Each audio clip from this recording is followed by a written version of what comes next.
ഈ ആയുസ്സിൽ ഒരിക്കൽ കൂടെ യേശു കർത്താവിന്റെ വചനവുമായി പരസ്യമായി നിൽക്കുവാനുള്ള ആയുസ്സും ആരോഗ്യവും പ്രാഗൽഭ്യവും തന്ന സർവകൃപാലുവായ കർത്താവിന് ഞാൻ സകല മഹത്വവും അർപ്പിക്കുന്നു.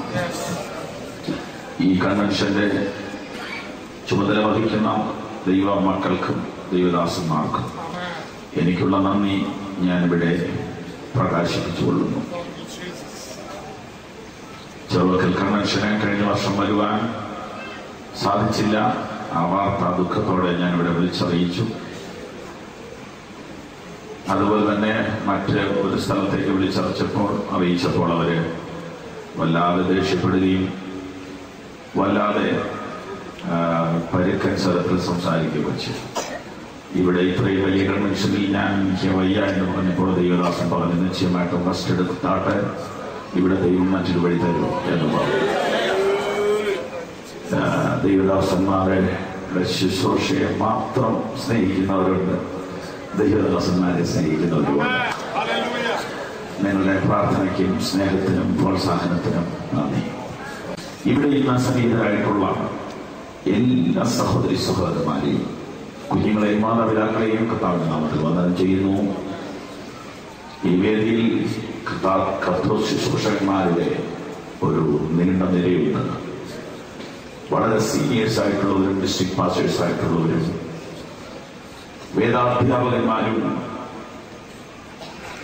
വളരെ ഉയർന്ന നിലയിൽ കർത്താവിന്റെ ശുശ്രൂഷകൾ ചെയ്യുന്നവരൊക്കെ ഈ വേദിയിലുണ്ട്.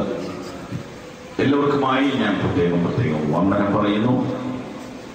നിങ്ങളോട് ഒരുമിച്ച് നിങ്ങളുടെ സഹകരണത്തോടെ ഈ വചന ശുശ്രൂഷയ്ക്ക് അവസരം ലഭിച്ചത് ഒരു പദവിയായി ഞാൻ കരുതുന്നു.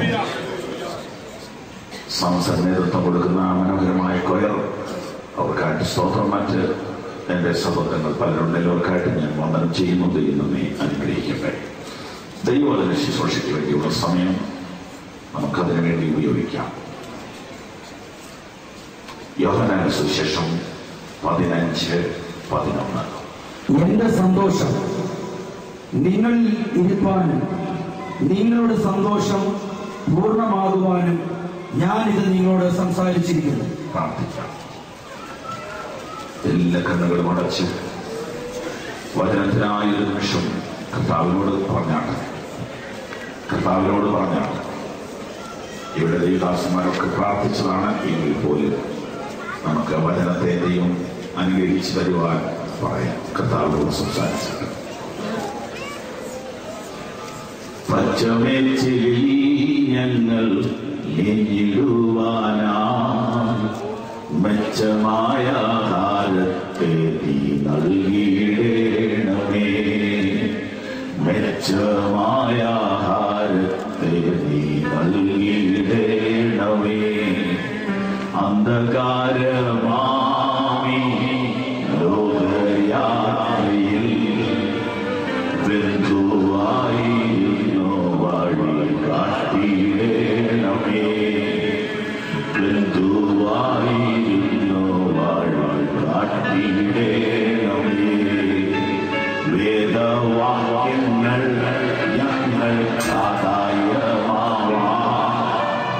വേദനാഥനേ ജ്ഞാനം നൽകുകേ. വേദനാഥനേ ജ്ഞാനം നൽകുകേ. നല്ല ദേവനെ ഞങ്ങളെല്ലാവരെയും നല്ലതാക്കി നിശ്ചയത്തെ ചൊല്ലിയിടണമേ. നല്ലതാക്കി നിശ്ചയത്തെ ചൊല്ലിയിടണമേ. നല്ല കർത്താവേ, അന്ധകാരമായ ഈ ലോകയാത്ര ബന്ധുവായിരുന്ന നിങ്ങളെ വഴി നടത്തുന്ന എന്റെ സ്നേഹത്തിനായിട്ട് സ്തോത്രം. വേദവാക്യങ്ങൾ ഞങ്ങളുടെ ജീവിതത്തിന്റെ ആധാരമാണ്. പച്ചയായ വിൽപ്പനകളിൽ ഞങ്ങളെ ഇന്ന് രാത്രി കിടത്തുന്നതിനായി നന്ദി പറയുന്നു. സ്വസ്ഥതയുള്ള വെള്ളത്തിനരികത്തേക്ക് ഇന്ന് രാത്രി ഞങ്ങൾ നടന്നടുക്കുന്ന രാത്രിയായിട്ട് തീരട്ടെ എന്ന് ഞങ്ങൾ ആത്മാർത്ഥമായി ആഗ്രഹിച്ച് പ്രാർത്ഥിക്കുന്നു. വചനത്തിന്റെ ആ പച്ചപ്പുല്ലിന്റെ ആ സമൃദ്ധിയുടെ അനുഭവം രാത്രി ഞങ്ങൾക്ക് ധാരാളമായി നൽകി തരണമേ.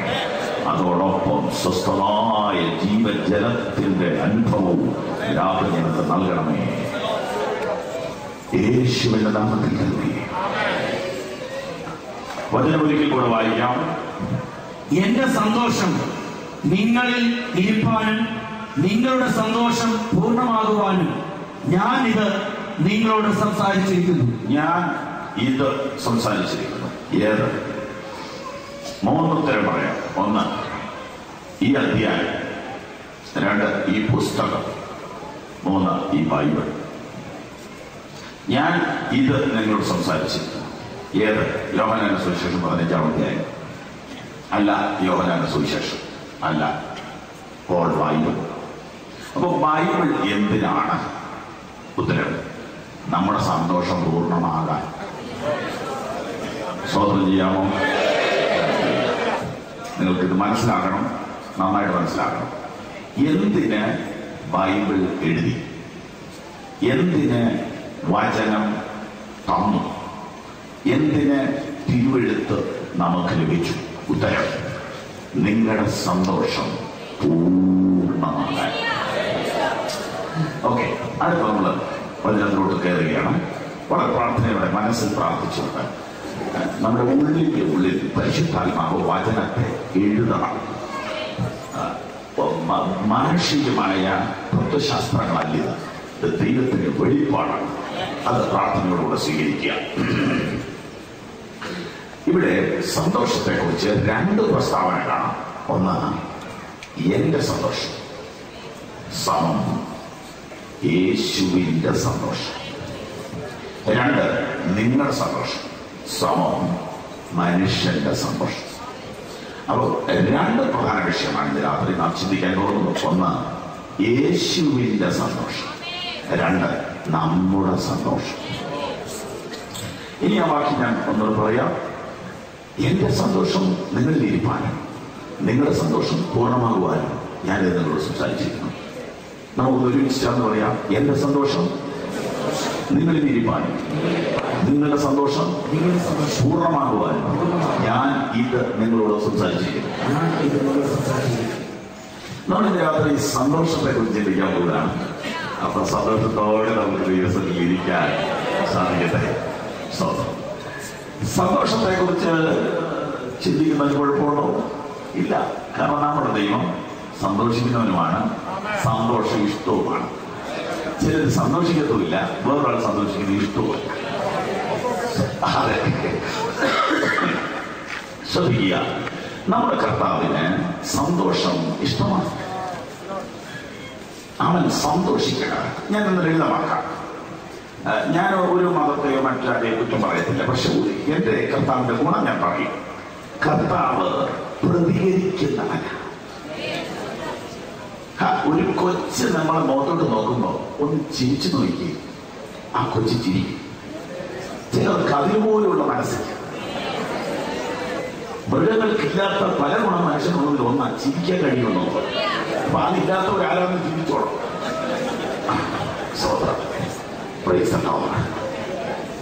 അപ്പോ ഇതൊക്കെ ഒരു വലിയ ഭാഗ്യമാണ്. ഒരു മനസ്സിലാക്കുന്നതിന്റെ ഒരു ഭാഗ്യമാണ്. അപ്പൊ നമ്മുടെ കർത്താവ് സന്തോഷിക്കുന്നവനാണ് എന്ന് പറഞ്ഞാൽ അവൻ പ്രതികരിക്കുന്നവനാണ്. സന്തോഷിക്കുന്നവനെ മാത്രമേ സന്തോഷിപ്പിക്കാൻ പറ്റുള്ളൂ. സന്തോഷം ആസ്വദിക്കുന്നവരോട് മാത്രമേ സന്തോഷത്തിന്റെ കാര്യം പറയാൻ പറ്റുള്ളൂ.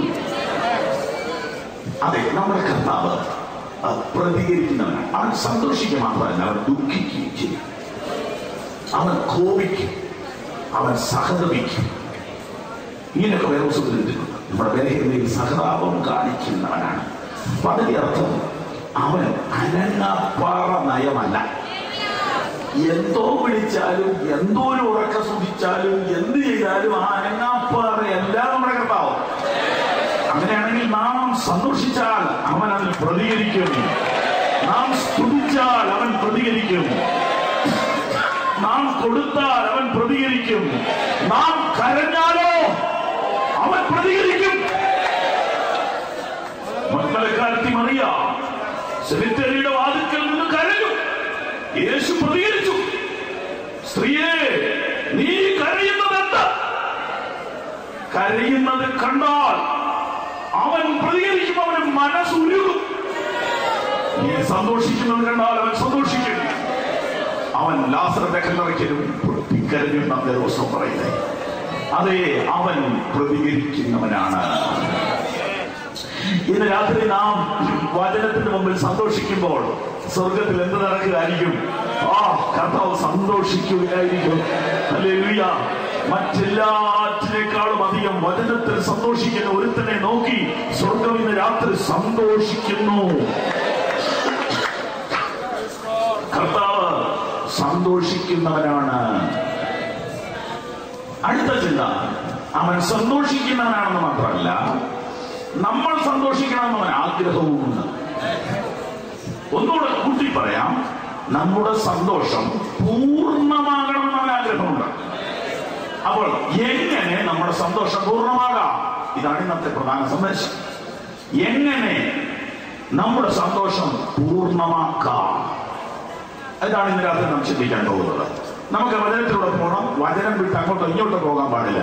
വചനത്തിനകത്ത് നിന്നുകൊണ്ട് ചില ദൂതുകൾ ഇന്ന് രാത്രി പെറുക്കിയെടുക്കാൻ നമുക്ക് ശ്രമിക്കാം.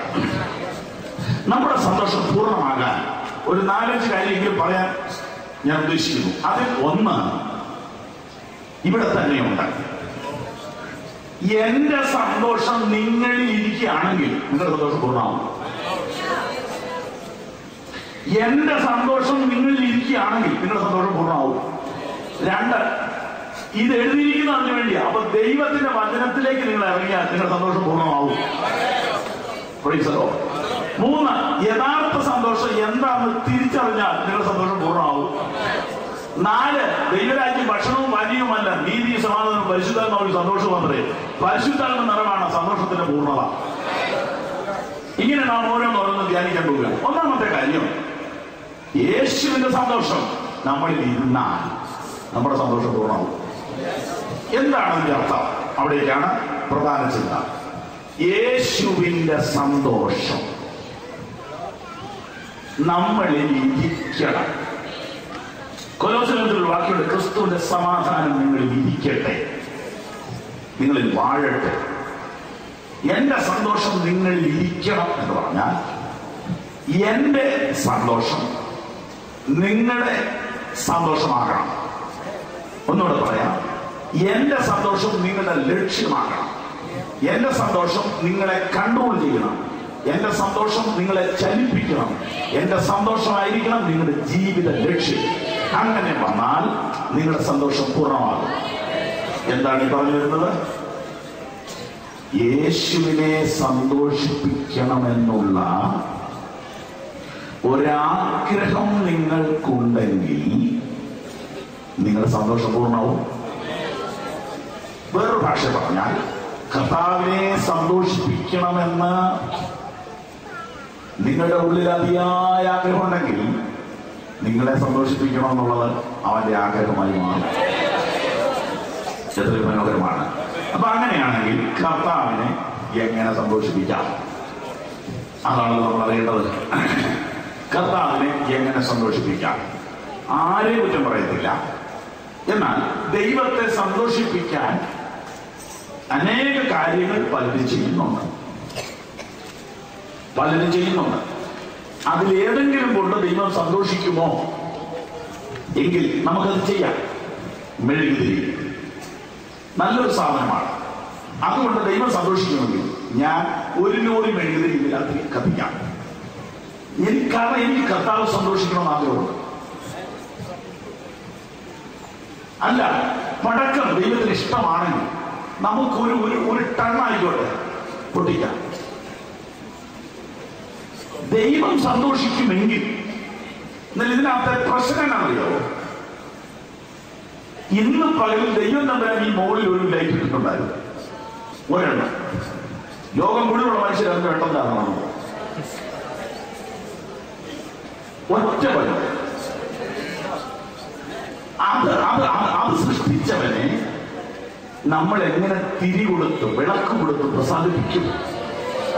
ന്യായമായി ചിന്തിച്ചു നോക്ക്. കഴിഞ്ഞ മഴക്കാലത്ത് തമ്പുരാൻ പൊട്ടിച്ച പടക്കം, ഒരു ഇടി, ഒരെണ്ണം മതി ഒരു നാട് നടുക.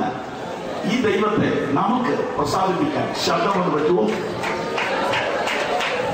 അപ്പൊ ഇതെല്ലാം സത്യങ്ങളല്ലേ, സത്യങ്ങൾ, ആരെ കുറ്റം പറയില്ല. അപ്പൊ ദൈവത്തെ സന്തോഷിപ്പിക്കാൻ ഏതെങ്കിലും ഒരു മാർഗം നിങ്ങൾക്കറിയാമെങ്കിൽ എന്നോട് പറയൂ, ഞാനും കൂടെ സഹകരിക്കാം. ദൈവത്തിന്റെ മുഖത്ത്, കർത്താവിന്റെ മുഖത്തൊരു പുഞ്ചിരി വിടരാൻ, യേശുവിനൊരു സന്തോഷമുണ്ടാകാൻ എന്തോ ചെയ്യണം. യേശുവിന്റെ മുഖത്തൊരു ചിരി വിടരാൻ, അവന്റെ ഹൃദയം ഒന്ന് സന്തോഷിക്കാൻ എന്തെങ്കിലും ഒരു വഴി ബൈബിളിലുണ്ടോ? ഉണ്ട്, ബൈബിളിലുണ്ട്, ബൈബിളിലുണ്ട്. കാളയോ ആടോ കോഴിയോ തൈലനദിയോ ഒന്നും എനിക്ക് പ്രസാദമല്ല എന്ന് തമ്പുരാൻ പല പ്രാവശ്യം പറഞ്ഞിട്ടുണ്ട്. എങ്കിൽ പിന്നെ ദൈവത്തെ സന്തോഷിപ്പിക്കാൻ എന്താണ് മാർഗം? വായിച്ചോളൂ, ലൂക്കോസ് 15:1 മുതൽ പെട്ടെന്ന് വായിച്ചോളൂ. ചുങ്കക്കാരും പാപികളും എല്ലാം അവന്റെ വചനം കേൾപ്പാൻ അവന്റെ അടുക്കൽ വന്നു. ഇവൻ പാപികളെ കൈകൊണ്ട് അവരോടുകൂടി ഭക്ഷിക്കുന്നു എന്ന് പരീശന്മാരും ശാസ്ത്രിമാരും പറഞ്ഞ് പിറുപിറുത്തു. അവരോട് അവൻ ഈ ഉപമ പറഞ്ഞു: നിങ്ങളിൽ ഒരാൾക്ക് 100 ആടുണ്ട് എന്നിരിക്കട്ടെ. അതിലൊന്ന് കാണാതെ പോയാൽ അവൻ 99 മരുഭൂമിയിൽ വിട്ടേച്ച് കാണാതെ പോയതിനെ കണ്ടെത്തും വരെ നോക്കി നടക്കാതിരിക്കുമോ? കണ്ടുകിട്ടിയാൽ സന്തോഷിച്ച് ചുമലിലെടുത്ത് വീട്ടിൽ വന്ന് സ്നേഹിതന്മാരെയും അയൽക്കാരെയും വിളിച്ചുകൂട്ടി, കാണാതെ പോയ എന്റെ ആടിനെ കണ്ടുകിട്ടിയത് കൊണ്ട് എന്നോടുകൂടെ സന്തോഷിപ്പീൻ എന്ന് അവരോട് പറയും. അങ്ങനെ തന്നെ മാനസാന്തരം കൊണ്ട് ആവശ്യമില്ലാത്ത 99 നീതിമാന്മാരെ കുറിച്ചുള്ളതിനേക്കാൾ മാനസാന്തരപ്പെടുന്ന ഒരു പാപിയെ ചൊല്ലി സ്വർഗത്തിൽ അധികം സന്തോഷമുണ്ടാകുമെന്ന് ഞാൻ നിങ്ങളോട് പറയുന്നു. മനസ്സിലായെങ്കിൽ ഒരു സ്തോത്രം പറയാം. മാനസാന്തരം ആണ് സ്വർഗത്തിൽ സന്തോഷമുണ്ടാക്കുന്നത്. അങ്ങനെയാണെങ്കിൽ നമുക്ക് 2 വിധത്തിൽ ഇത് ചെയ്യാം. മാനസാന്തരം കൊണ്ട് ആ സ്വർഗത്തിൽ സന്തോഷമെങ്കിൽ കർത്താവ് ഉപദേശി, ഞങ്ങള് 10-15 കൊല്ലം മുമ്പ് മാനസാന്തരപ്പെട്ടോളൂ, അപ്പൊ ഇനിയും സന്തോഷിപ്പിക്കാൻ എന്നാ മാർഗം ഉണ്ട്? വഴി പറഞ്ഞുതരാം, വിഷമിക്കേണ്ട. മാനസാന്തരപ്പെടാത്തവർക്ക് ഇന്ന് രാത്രി മാനസാന്തരത്തിലേക്ക് വരുമ്പോൾ സ്വർഗം സന്തോഷിക്കും. മാനസാന്തരപ്പെട്ടവർക്കുള്ള വഴിയുണ്ട്. ഒരാളെ മാനസാന്തരത്തിലേക്ക് കൊണ്ടുവന്നാൽ മതി. അപ്പൊ ഇന്ന് പറ്റിയില്ലെങ്കിൽ നാളെ തന്നെ ഒരാളെ ടെലിഫോൺ ചെയ്യണം, യോഗത്തിന് വരാൻ പറയണം. ഈ ടെലിഫോൺ ഡയറക്ടറിക്കകത്ത് 100 നമ്പറുണ്ട്. പഴയ കാലം പോയി SMS അയക്കലായിപ്പോ ഒരു 100 പേർക്ക് SMS അയക്കും. ചെറുവറ്റൽ കൺവെൻഷൻ നഷ്ടമാക്കരുത്, ഡോണ്ട് മിസ് ദ കൺവെൻഷൻ, അടിച്ചുവിട്, പല കാര്യങ്ങളും.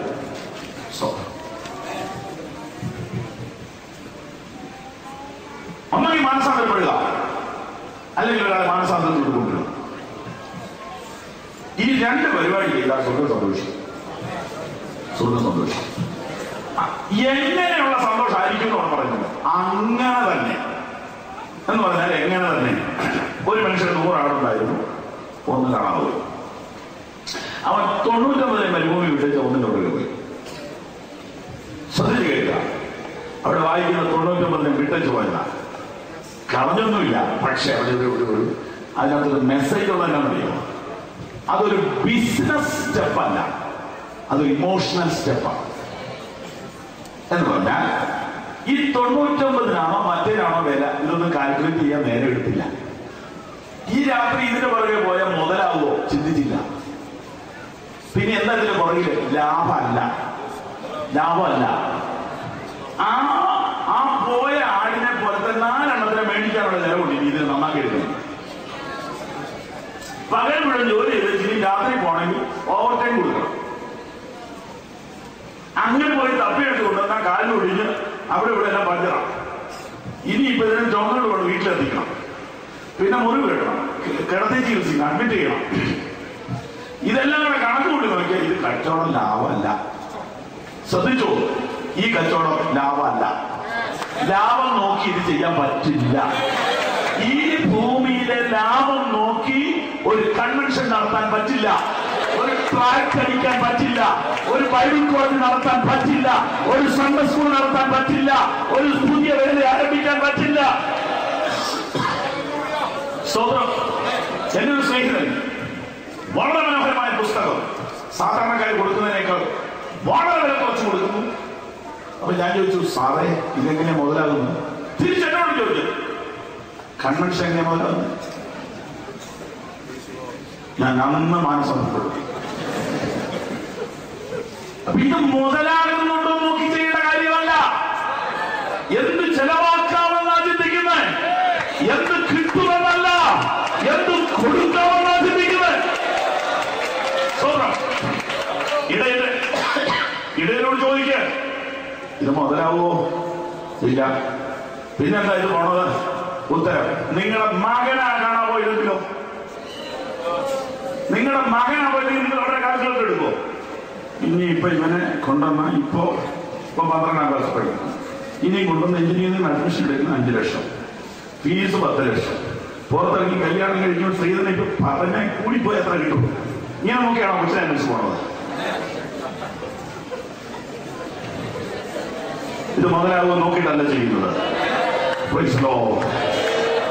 ഇവിടെ ഒരു ഇടയിലെ ഞാൻ നിങ്ങൾക്ക് കാണിച്ചു തരാം. അവൻ ബിസിനസ്സുകാരനല്ല, അവൻ ബിസിനസ്സുകാരനല്ല. നിങ്ങളിൽ ഒരാളെ ഈ 50 വയസ്സ് വരെ 60 വയസ്സ് വരെ തമ്പുരാൻ നോക്കിയതിന്റെ ചെലവൊന്ന് കൂട്ടിയാൽ മുതലാവുമോ? നിങ്ങൾ വണ്ടി ഓടിച്ചുകൊണ്ട് വഴിയെ പോകുമ്പോൾ എത്ര ദൂതന്മാരെ നിർത്തിയതുകൊണ്ടാ നീ ഇവിടെ എത്തിയത്? ഈ കഴിഞ്ഞ കാലഘട്ടങ്ങളിൽ ഉണ്ടായ രോഗങ്ങൾ, പ്രതികൂലങ്ങൾ, പകർച്ചവ്യാധികൾ, പിശാചിന്റെ ഉപദ്രവങ്ങൾ, മന്ത്രവാദങ്ങൾ, ആഭിചാരങ്ങൾ, ഇതിന്റെ നടുവിലൂടെ ഒരു അപകടവും കൂടാതെ നീ ഇന്ന് രാത്രി ഇവിടെ എത്തുന്നതിന്റെ പുറകിൽ എത്ര ചെലവുണ്ടെന്നറിയാമോ? എത്ര ചെലവുണ്ടെന്നറിയാമോ?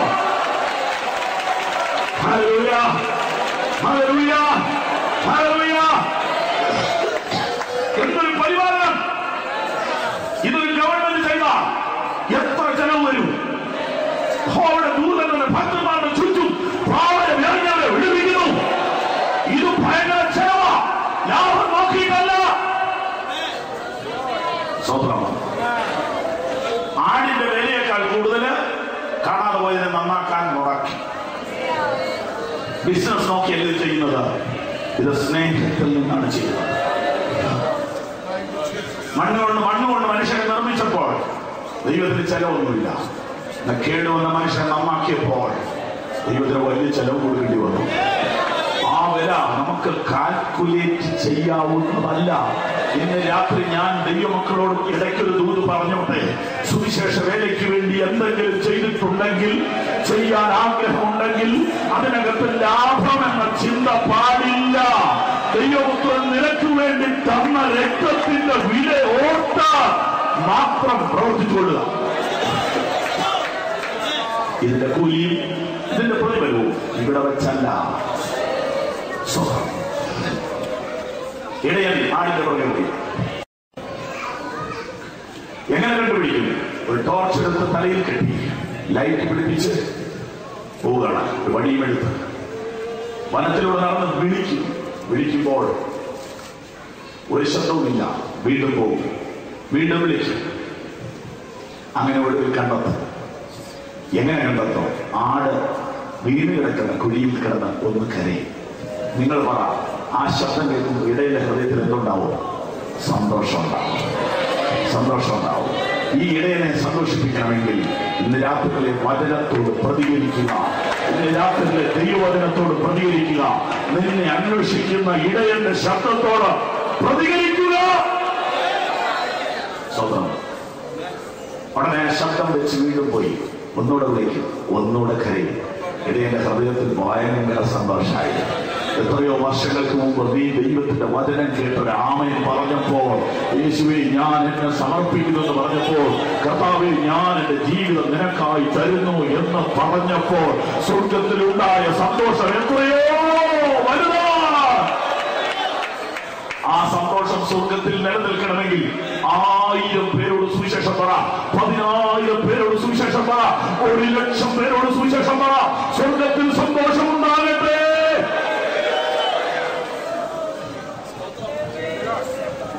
ചെന്നു ആടിനെ എടുത്തു, മുറിവേറ്റ് ആടിനെ എടുത്ത് തോളിലിട്ടു. കാര്യം നഷ്ടക്കച്ചവടാന്നൊക്കെ പറയുമെങ്കിലും എന്നാ സന്തോഷം അറിയാവുന്ന എന്റെ ഹൃദയത്തില് മുറിവേറ്റ് നിന്നെ ചുമക്കുമ്പോൾ ഇടയുന്ന സന്തോഷമാണ് എടുത്ത് വീട്ടിൽ കൊണ്ടുവന്നു. എനിക്ക് മനസ്സിലാകാത്തൊരു കാര്യം, സ്നേഹിതരെ അയൽക്കാരെ എല്ലാം വിളിച്ചിട്ട് ഭയങ്കര അനൗൺസ്മെന്റാണ്. കാണാതെ പോയ എന്റെ ആടിനെ കണ്ടുകിട്ടിരിക്കുന്നത് എന്നോടുകൂടെ സന്തോഷിപ്പിക്കുന്നു പറഞ്ഞ് ഭയങ്കര ബഹള. അതെന്നാന്ന് എനിക്ക് മനസ്സിലായില്ല. പിന്നെ വളരെ ധ്യാനിച്ചപ്പോ ഉത്തരം കിട്ടി. കാണാതെ പോയാൽ ഉടനെ കാട്ടിലോട് തപ്പിപ്പോവുകയല്ല. ഇവർക്ക് അടുത്തടുത്ത് പല പല ആട്ടുതൊഴുത്തുണ്ട്. എല്ലാവരും ഈ തൊഴിലാണ് ചെയ്യുന്നത്. അപ്പൊ ഈ തൊഴുത്തിൽ ഒരെണ്ണം കണ്ടില്ലെങ്കിൽ അടുത്ത തൊഴുത്തിൽ ചെല്ലും, എന്റെ ആട് ഇവിടെ ഉണ്ടോ ചേട്ടാ. അപ്പൊ രാത്രി 10 ആ പുള്ളിയുടെ ഉറക്കം വന്നു. ഉടനെ അപ്പുറത്തെ തൊഴുത്തിലെ ആട് ഇതിനകത്തോടെ കൈ ഒപ്പിക്കേ എന്ന് പറയാൻ പറ്റുമോ? ഇല്ല. ഇതിനകത്ത് എല്ലാത്തിനും എണ്ണി നോക്കണം. വലിയ പണിയല്ല. അയാളെ ഡിസ്റ്റർബ് ചെയ്യും. ഇല്ല, അയ്യോ സോറി ചേട്ടാ കിട്ടില്ല. അടുത്ത തൊഴുത്തിൽ പോയി അവിടെ ഇത് തന്നെ പണി. അപ്പോഴത്തേനും 11 മണി അവരെ ഡിസ്റ്റർബ് ചെയ്തു. അങ്ങനെ ഞാൻ ചുറ്റുപാടത്തുള്ള ഒരു 5-6 ഇടയന്മാരെ ഡിസ്റ്റർബ് ചെയ്തു. അവരുടെ ഉറക്കം കളഞ്ഞു. അപ്പൊ ഇറങ്ങുമ്പോ അവരൊരു വാക്ക് പറയും, കിട്ടിയ അറിയിക്കണേ, കിട്ടിയ ഒരു മിസ്കോളെങ്കിലും വിട്ടേക്കണേ. അവിടെ പോവുക. തിരിച്ചു വരുമ്പോൾ വെറുതെ എന്ന് കിട്ടിയെന്ന് പറയാൻ നമുക്ക് ഒരു കഷ്ണം കേക്കിന് കൊടുക്കട്ടെ. ഇതാണ് പ്രശ്നം. അപ്പൊ ഇതിനെ കിട്ടിയ ചെലവാണ്, പോവുക ലാഭം, കിട്ടിയ ചെലവാണ്. അവരെ ചുമന്നുകൊണ്ട് വന്നു. ഉടൻ തന്നെ സുഹൃത്തുക്കളെല്ലാം അറിയിച്ചു, കിട്ടി കിട്ടി കിട്ടി കിട്ടി വാ എല്ലാവരും വീട്ടിലോട്ട് പോകും. ഒരു ചെറിയൊരു പ്രോഗ്രാമുണ്ട്. എന്താ കേക്കാണോ എന്നാന്ന് അറിയാമോ? ഏതായാലും തീരെ മോശം വരുത്തില്ല. അപ്പൊ ഈ ആടിന്റെ വിലയേക്കാളില്ല കൂടുക, എന്നാൽ സന്തോഷം. സ്വർഗത്തിലെ ദൈവത്തിന് സ്വർണം കണ്ട സന്തോഷം വരുമോ? സ്വർണത്തിന് വില കൂടുമ്പോ സ്വർഗത്തിൽ സന്തോഷമാണ്? അല്ല. റബ്ബറിന് വില കൂടുമ്പോഴും ഇതൊന്നും അവിടെ വേണ്ടല്ലോ. അപ്പൊ സ്വർഗത്തിൽ സന്തോഷം വരാനായിട്ട് ആണ് നമ്മളെ സൃഷ്ടിച്ചത്. അവന്റെ പ്രമോദം, അതെ, അവൻ നമ്മോടുകൂടിയാ. എന്നെ ആരാധിക്കുവാൻ എന്റെ ജനത്തെ വിട്ടയക്കുക. കർത്താവ് സന്തോഷിക്കുന്നത് നമ്മളില്ല. അപ്പോ ആ സന്തോഷത്തിന് വേണ്ടി ദൈവം എന്ത് ചെലവ് ചെയ്യുമെന്ന്, എന്ത് ചെലവ് ചെയ്യാൻ തയ്യാറാണ്. അങ്ങനെ സ്നേഹിതരെ ആൾക്കാരെല്ലാം വിളിച്ചു കാണാതെ കണ്ടിട്ട് എന്നോടുകൂടെ സന്തോഷിപ്പി എന്നിട്ട് അടുത്ത വാചകം പറയുകയാണ്, അങ്ങനെ തന്നെ. അപ്പോ ഇടയന്റെ സന്തോഷം എങ്ങനെയോ അങ്ങനെയാണ് യേശുവിന്റെ സന്തോഷം. അങ്ങനെയാണെങ്കിൽ ദൈവശബ്ദം കേട്ട് മനസ്സിൽ ഒരു തീരുമാനമെടുത്താൽ സ്വർഗം ഇന്ന് രാത്രി സന്തോഷിക്കും. ഒരു കൈ ഉയർത്തിയാൽ സ്വർഗം ഇന്ന് രാത്രി സന്തോഷിക്കും. ഒരാമൻ പറഞ്ഞാൽ സ്വർഗം ഇന്ന് രാത്രി സന്തോഷിക്കും. ഒരാളോട് യേശുവിനെ കുറിച്ച് പറഞ്ഞാൽ സ്വർഗം ഇന്ന് രാത്രി സന്തോഷിക്കും.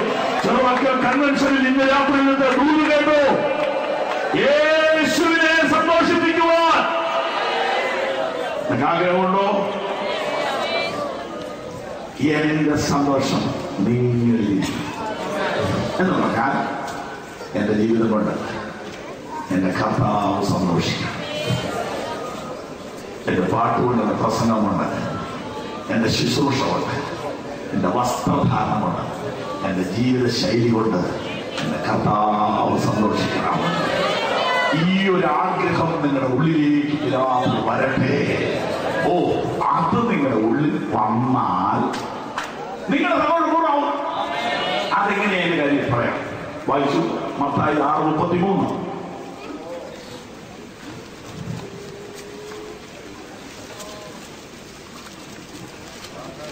മുമ്പേ അവന്റെ രാജ്യവും നീതിയും അന്വേഷിപ്പി, അതോടുകൂടെ ഇതൊക്കെയും നിങ്ങൾക്ക് കിട്ടും. ആമേൻ. അപ്പോ ഒന്നാമത് ചെയ്താൽ രണ്ടാമത്തെ മൂന്നാമത്തെ ഓട്ടോമാറ്റിക്കായിട്ട് ചെയ്യും.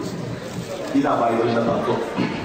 പിന്നെ ഒന്നാമത്തെ ഏതാണ്ട് കണ്ടുപിടിക്കാൻ ഒരു പ്രയോറിറ്റി റീസെറ്റ് ചെയ്യുക.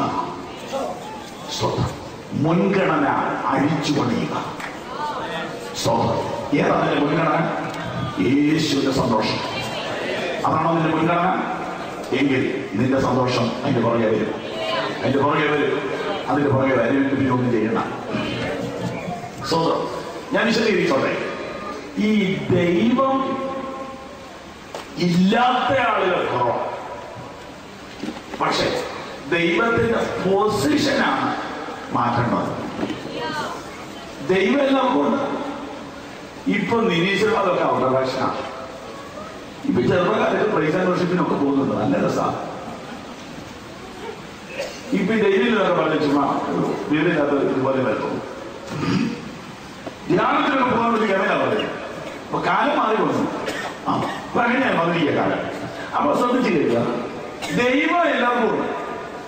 എന്നാൽ പൊസിഷനാണ് അറിയേണ്ടത്. ഒന്നാമതാണോ രണ്ടാമതാണോ മൂന്നാമതാണോ എട്ടാമതാണോ അറിയണം. തെളിയിക്കാം. ആശുപത്രിയിൽ ഒരാളെ കൊണ്ടുവരുന്നു. ഒന്ന് എക്സ്റേ എടുത്തുള്ളവരാണ് എടുത്തോളൂ. ഇത് പോരാ, ഒരു സ്കാൻ എടുത്തോളാം. അത് കഴിയുമ്പോൾ പറഞ്ഞു ഒന്നുകൂടെ സ്കാൻ ചെയ്യണം. ആർക്കും ഒരു ഉറപ്പില്ല. അതുകൊണ്ടാണ് അങ്ങനെ മിഷന്റെ പുറകെ ഇങ്ങനെ നടക്കും. സന്ധ്യയായി വിശ്വസമായി ഒരാഴ്ച കൊണ്ട് കയ്യിലുള്ള പൈസ മിക്കവാറും തീരും. അപ്പൊ പറയും വലിയ ഒന്ന് കൊണ്ടുപോകും. അപ്പൊ പറയാൻ തോന്നുന്നു അയാളുടെ പ്രഭാഷണമാണ്. അല്ല, സംഗതി കുഴഞ്ഞെന്ന. അങ്ങനെ വെല്ലുവിളി ഇല്ലുന്നു. അവിടെ ഇതേ സ്കാനിങ് വീണ്ടും റിപ്പീറ്റ് ചെയ്യുന്നു. എല്ലാം കഴിഞ്ഞിട്ട് അവർ പറയുക ഇനി കൊണ്ടുപോയി പ്രാർത്ഥിച്ചോ. എന്റെ ചോദ്യം ഇത് നേരത്തെ പറയുന്നത്. അപ്പൊ അവർക്കുണ്ട് പ്രാർത്ഥന. എപ്പോഴാ? വെല്ലുവിൽ നിന്ന് തിരിച്ചു വരുമ്പോ. ഓക്കെ, വിമാനത്തിൽ ഒരു അനൗൺസ്മെന്റ്. നമ്മുടെ വാഹനം അല്പം പ്രതികൂല കാലാവസ്ഥയിലൂടെ കടന്നു പോകുന്നു. എല്ലാ യാത്രക്കാരും ബെൽറ്റ് ധരിച്ച് റെഡി ആയിരിക്കണമെന്ന് അറിയിക്കും. എല്ലാവരും ബെൽറ്റ് പറഞ്ഞിരിക്കുന്നവരെയൊക്കെ വിളിച്ചിട്ട് മീൻസ് ബെൽറ്റ് വീതിച്ചു. നോക്കി ബെൽറ്റുണ്ടോ ബെൽറ്റുണ്ടോ ഇത് റെഡിയായി. ചെറിയ ഓരോ അനൗൺസ്മെന്റിലൂടെ നമ്മുടെ വാഹനം വളരെ പ്രതികൂല കാലാവസ്ഥയിലൂടെ കടന്നു പോവുകയാണ്. ഇനി എന്തായാലും ഒന്നുമില്ല. ഇച്ചിരി ഓരോ അനൗൺസ്മെന്റ്. ഞങ്ങൾക്ക് ഇനി ഒന്നും ചെയ്യാനില്ല, ഇനി പ്രാർത്ഥിച്ചോളാം. ഇത് ആദ്യം പറയാൻ വരുന്ന എന്റെ ചോദ്യം. ഇതാണ് ഉപദേശിമാരും ഇവരുമായിട്ടുള്ള വ്യത്യാസം. ഞങ്ങൾ വീട്ടിൽ ഇറങ്ങുന്നതിന് മുമ്പ് പ്രാർത്ഥിക്കും. പ്രത്യേകിച്ച് വിമാനത്തെ പോകുന്നവരാണ് പ്രത്യേകം പ്രാർത്ഥിച്ചിട്ട് ഇവിടെ തോന്നുന്നത്.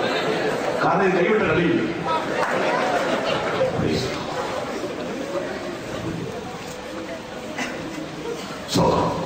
അപ്പൊ എല്ലാവരും പ്രാർത്ഥിക്കും. പക്ഷെ ഒടുവിലത് മാത്രം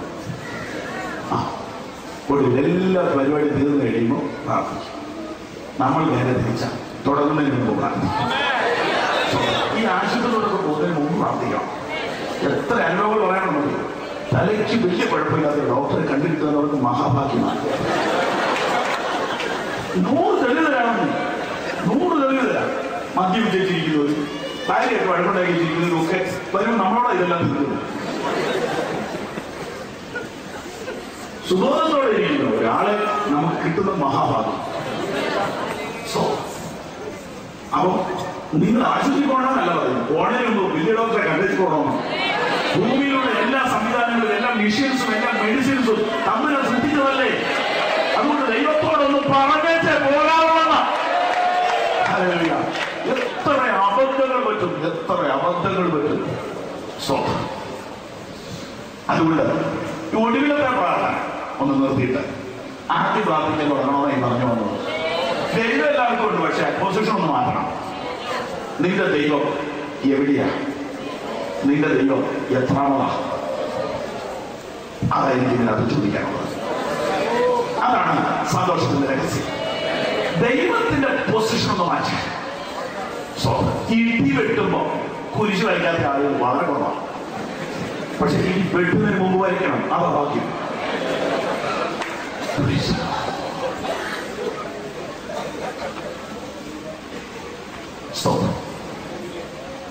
അപ്പോ കാര്യങ്ങളെ ഉള്ളതുപോലെ മനസ്സിലാക്കുക.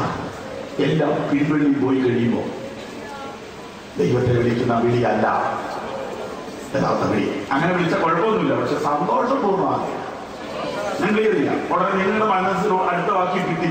കുരിശിലെ കളൻ ഒടുവിലല്ലേ പാസ്റ്ററെ വിളിച്ച്.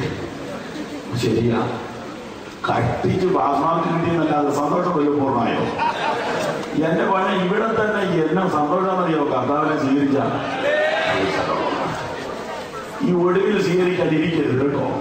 സന്തോഷം പൂർണ്ണമാകണം.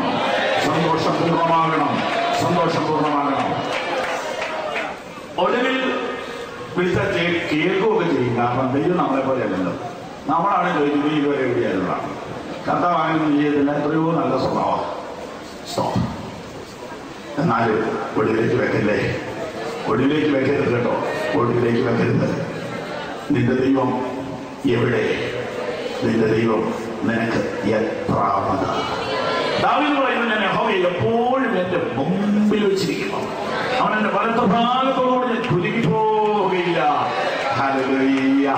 എല്ലായ്പ്പോഴും കർത്താവിനെ ജീവിതത്തിന്റെ ഒന്നാം സ്ഥാനത്ത് നിർത്തുക.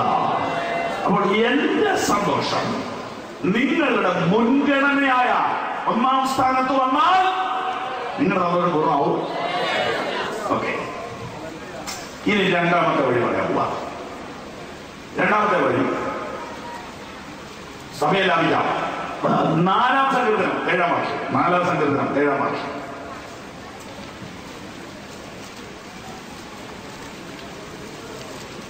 ധാന്യവും വീഞ്ഞും വർദ്ധിച്ചപ്പോൾ അവർക്കുണ്ടായതിലും അധികം സന്തോഷം നീ എന്റെ ഹൃദയത്തിൽ നൽകിയിരിക്കുന്നു. ആമേൻ. സന്തോഷം പൂർണ്ണമാകാനുള്ള അടുത്ത മാർഗം.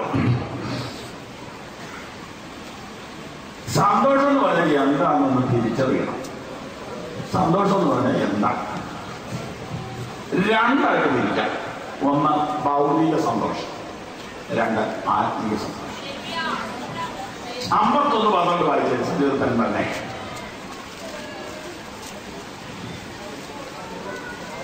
നിന്റെ രക്ഷയുടെ സന്തോഷം എനിക്ക് തിരികെ തരണമേ. രക്ഷയുടെ സന്തോഷം എനിക്ക് തിരികെ തരാം. അപ്പൊ ഇനി ഒന്ന് ക്ലിയർ ചെയ്ത് തരാം. 4-ാം സങ്കീർത്തനത്തിൽ പറയുന്നു, ധാന്യവും വീഞ്ഞും വർദ്ധിച്ചപ്പോൾ നമുക്കത് റബ്ബറിനും കുരുമുളകിനും വില കൂടിയപ്പോൾ മാറ്റാം. കാരണം നമുക്ക് ഇവിടെ ഇപ്പം വീഞ്ഞില്ലല്ലോ. അപ്പൊ അതിങ്ങനെ അങ്ങോട്ട് മാറ്റി. കുഴപ്പമില്ല, അതുകൊണ്ട് കുഴപ്പമില്ല. ഭൗതിക കാര്യങ്ങളിൽ പുരോഗമനം ഉണ്ടാവുമ്പോൾ ഉള്ളതിലും അധികം സന്തോഷം ഈ ദാവീദ് അനുഭവിച്ചിട്ടുണ്ട്. ഓക്കെ, ദാവീദ് അനുഭവിച്ചിട്ടുണ്ട്. ഞാൻ എല്ലാ രീതിക്കും ഒന്നും വിഷമിക്കണ്ട. എന്നാൽ ആ പുള്ളിക്കാരൻ പിന്നീട് പറയുകയാണ്, നിന്റെ രക്ഷയുടെ സന്തോഷം എനിക്ക് തിരികെ തരണം. അപ്പൊ ഇത് രണ്ടും കൂടെ വെച്ചിട്ട് നമുക്ക് മനസ്സിലാക്കാം, ഈ സാമ്പത്തിക ഭദ്രത കൊണ്ടോ ജോലി കൊണ്ടോ കല്യാണം കൊണ്ടോ മക്കളെ കൊണ്ടോ കിട്ടുന്നതിലും അധികം സന്തോഷം പുള്ളിക്ക് കിട്ടി എന്ന് പറയുന്നത് രക്ഷയുടെ സന്തോഷമാണ്. അത് പോയപ്പോ പുള്ളിക്ക് ഭയങ്കര വിഷമമുണ്ടായി. അപ്പോ യഥാർത്ഥ സന്തോഷം എന്ത്? ഈ ഒരു തിരിച്ചറിവ് നമുക്ക് ഉണ്ടാകണം. ധാന്യവും വീഞ്ഞും വർദ്ധിച്ചപ്പോൾ, ശ്രദ്ധിച്ചാട്ടെ, കർത്താവിനെ സേവിച്ചാൽ ധാന്യം വർദ്ധിക്കില്ലേ? ഉപദേശി ഇഷ്ടം പോലെ വർദ്ധിക്കും. വീഞ്ഞു വർദ്ധിക്കും. പിന്നെ വീട്, വണ്ടി, സൗകര്യമൊക്കെ ഉണ്ടാകില്ല. ഉണ്ടാവും, കുഴപ്പമില്ല. പക്ഷെ അതിനു വേണ്ടിയാണ് ദൈവത്തെ സേവിക്കുന്നതെന്ന് വന്നാലോ അവിടെയാ പഠിച്ചു. ഇതൊന്ന് ബാലൻസ് ചെയ്ത് പഠിപ്പിക്കാൻ പോവാം. ഭൗതിക അനുഗ്രഹത്തിന് വേണ്ടി പ്രാർത്ഥിക്കണം. പ്രാർത്ഥിക്കണം. പ്രാർത്ഥിച്ചാൽ കിട്ടുമോ? കിട്ടും. ഫിനാൻഷ്യൽ ബ്രേക്ക് ത്രൂവിന് വേണ്ടി പ്രാർത്ഥിക്കുമോ? ഞാൻ പ്രാർത്ഥിക്കും. ഞാൻ ഇന്ന് രാത്രി പ്രാർത്ഥിക്കും. ഞാൻ എല്ലാ ആഴ്ച സഹായം കഴിയുമ്പോൾ ഞങ്ങളുടെ സഭയിലുള്ള എല്ലാവർക്കും സാമ്പത്തിക പുരോഗമനം ഉണ്ടാവാൻ പ്രാർത്ഥിച്ചിരിക്കുക. കാരണം സാമ്പത്തിക പുരോഗമനം ഉണ്ടായില്ലെങ്കിൽ വല്ല കാര്യം നടക്കും. എന്തെങ്കിലും കാര്യങ്ങൾ നടക്കണ്ടേ? നടക്കണം. അപ്പൊ ആളുകളുടെ കയ്യിൽ പൈസ ഇല്ലെങ്കിൽ മുഖം ആടുന്നേ. സംഗതി എല്ലാം കൊള്ളാം, സ്വന്തം എന്തിനെയൊക്കെ പറയുമെങ്കിലും പേഴ്സിൽ പൈസ ഇല്ലെങ്കിൽ മുഖം ആടും. എന്നെ ഉറക്കെ പറഞ്ഞിട്ട് കാര്യമൊന്നുമില്ല. അപ്പൊ സാമ്പത്തികം വേണം. അപ്പം മെറ്റീരിയൽ ബ്ലെസ്സിങ്സിന് വേണ്ടി പ്രാർത്ഥിക്കാവോ? ഇതൊക്കെ ചൊവ്വേനായി പഠിക്കണം. അതിനു വേണ്ടിയുള്ള ദൈവസേവയെ അപകടമുള്ളൂ. ദൈവത്തെ സേവിക്കുന്നവനെ ഇതെല്ലാം പിൻഗമിക്കും. അതിന്റെ തടസ്സങ്ങൾ മാറാൻ പ്രാർത്ഥിക്കുകയും ചെയ്യാം, തിരുത്തേണ്ട കാര്യം തിരുത്തുകയും ചെയ്യണം. സാമ്പത്തിക വിഷയത്തിൽ പുരോഗമനം വരാനുള്ള ഒരു വലിയ വിഷയമുണ്ട്. ദശാംശം മോഷ്ടിച്ചിട്ടുണ്ടോ എന്ന് പരിശോധിക്കണം. അതിപ്പോ എത്രയായാലും പറയാതെ നോക്കിയില്ല.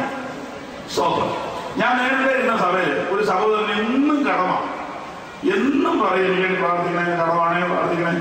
സഭയിലല്ല അച്ഛൻ വിളിച്ചു ചോദിച്ചു, ബ്രദർ ദശാംശം കൊടുക്കുന്നുണ്ടോ? എനിക്ക് ചോദിക്കാനൊക്കെ ഉള്ളൂ, സഹോദരൻ ചോദിച്ചോണ്ട് കുഴപ്പമില്ല. അപ്പൊ പുള്ളി ഒന്നും വരികയും പരമാർത്ഥിയാണ്, നുണയൊന്നും പറയത്തില്ല. അച്ഛ ഉള്ളപ്പോ കൊടുക്കും. ഇവിടെ ദശാംശം അവന്റെ അർത്ഥം തന്നെയല്ലോ, ഉള്ളപ്പോ കൊടുക്കുന്നു. അതെന്നെ വാക്കാണ്.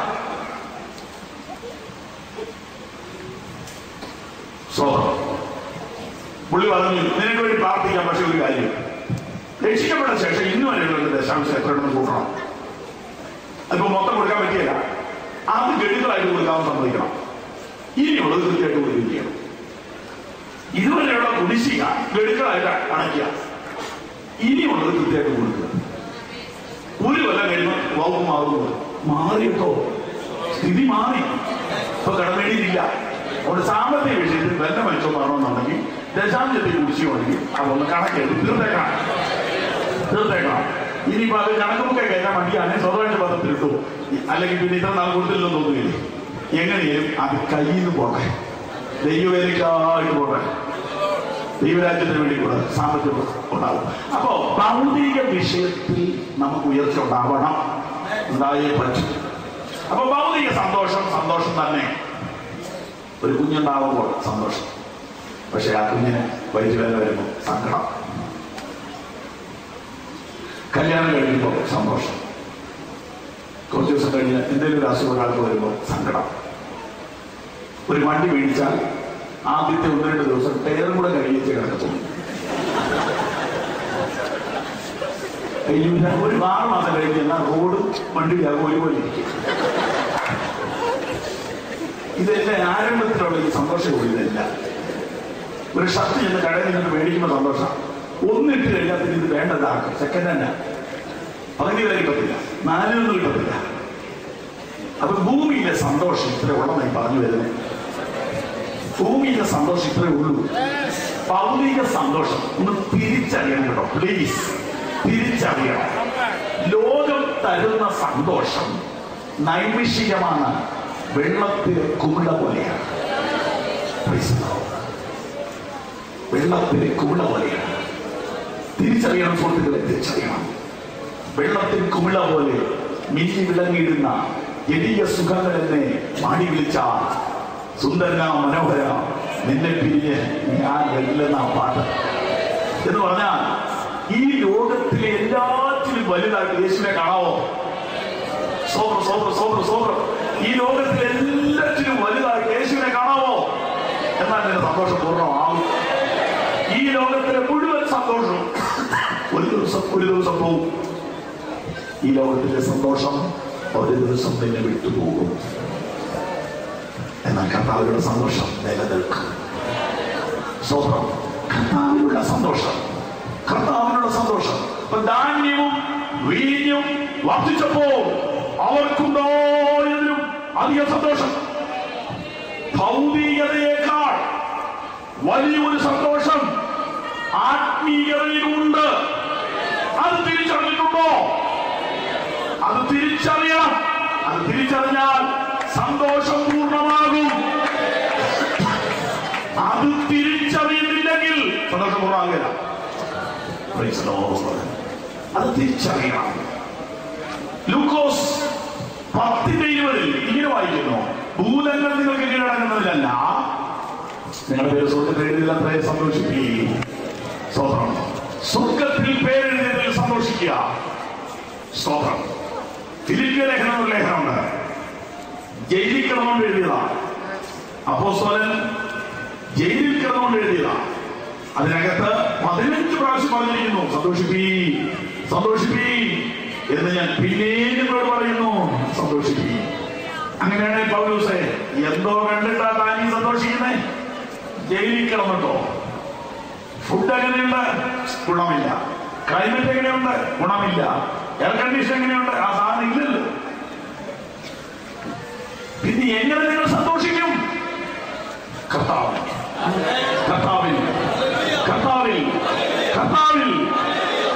പ്രിയപ്പെട്ടവരെ, ഇതൊരു പ്രസംഗമായിട്ടല്ല, ഇത് ഒരു ദൂതായി നിങ്ങളുടെ ഉള്ളിലോട്ട് ഇറങ്ങണം.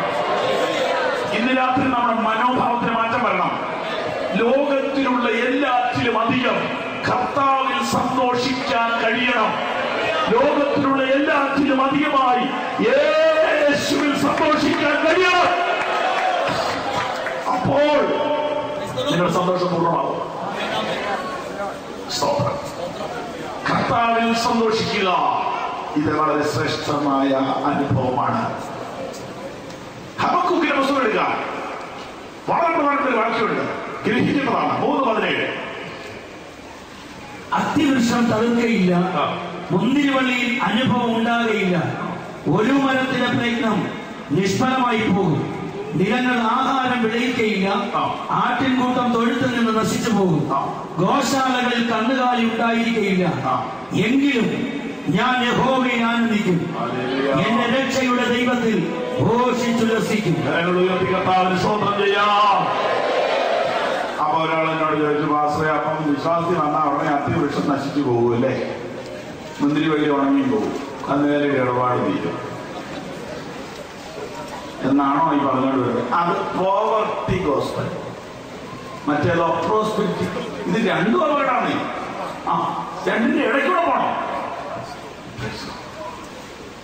അതിവൃക്ഷം കൊണ്ട് പോകണം നല്ലല്ലോ നമ്മുടെ ആഗ്രഹം.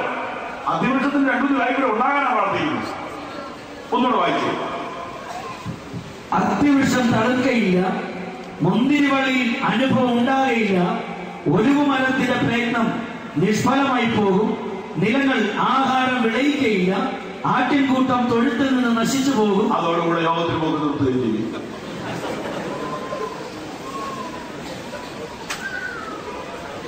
ഇതാ വ്യത്യാസം. അഥവാ അങ്ങനെ സംഭവിച്ചാലും, അഥവാ അങ്ങനെ സംഭവിച്ചാലും, അഥവാ അങ്ങനെ സംഭവിച്ചാലും അത് എന്റെ സന്തോഷത്തെ ബാധിക്കത്തില്ല, അത് എന്റെ ആരാധനയെ ബാധിക്കത്തില്ല, അതെന്റെ സന്തോഷത്തെ ബാധിക്കത്തില്ല, അതെന്റെ സുവിശേഷതയെ ബാധിക്കത്തില്ല, അതെന്റെ സ്തുതിയെ ബാധിക്കത്തില്ല, അതെന്റെ പ്രാർത്ഥനയെ ബാധിക്കത്തില്ല. ശരിയാണോ? ശരിയാണോ? ശരിയാണോ? ഈ പന്തലിൽ എത്ര പേർക്ക് ഇത് പറയാൻ പറ്റും? നമുക്കങ്ങനെ വരരുത്. ആർക്കും അനർത്ഥമോ അപകടമോ വരണം എന്നല്ല ഈ പറഞ്ഞു വരുന്നത്. അഥവാ കാലാവസ്ഥ തിരിഞ്ഞടിച്ചാലും, അഥവാ ചുഴലിക്കാറ്റ് തിരിഞ്ഞടിച്ചാലും, അഥവാ രോഗത്തിന്റെ കൊടുങ്കാറ്റിന്റെ വീട്ടിലേക്ക് വന്നാലും, അഥവാ ഇരുട്ടിലൂടെ ചില മാസങ്ങൾ നടക്കേണ്ടി വന്നാലും, രക്തം ജയം, രക്തം ജയം, രക്തം ജയം. തെറ്റിദ്ധാരണയുടെ കരിനിഴലിൽ ചില മാസങ്ങൾ നടക്കേണ്ടി വന്നാലും, അപമാനത്തിന്റെ ഭാരം ചുമന്നുകൊണ്ട് ചില ആണ്ടുകൾ കഴിക്കേണ്ടി വന്നാലും, സാമ്പത്തിക ടൈറ്റോടുകൂടെ ചില വർഷങ്ങൾ തള്ളി നീക്കേണ്ടി വന്നാലും,